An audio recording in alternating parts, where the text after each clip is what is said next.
Tapos,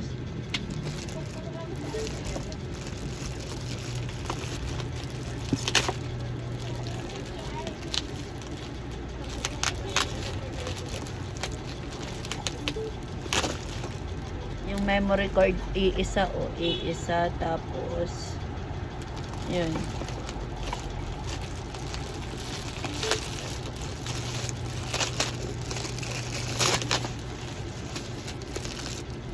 Parang binuksan kasi siya kasi putol to. Eto lang siya, oh, mag-isa lang.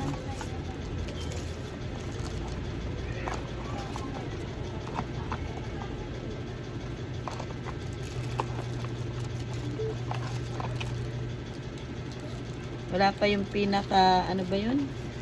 Yung pinaka pin na pang reset. Wala yung pinaka pin niya na pang reset.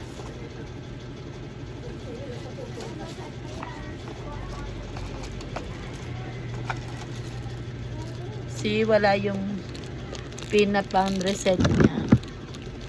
Yan o, wala yung pin na pang reset.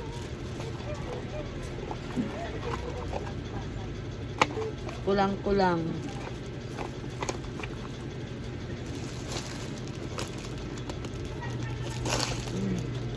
Ayan. Kasi napakaliit ng lalagyan, kaya kaduda-duda. Ito lang yung pinaglagyan niya eh. Ayan o, pang isahan lang talaga siya. Kaya nagduda ako, kaya binidyo ko siya.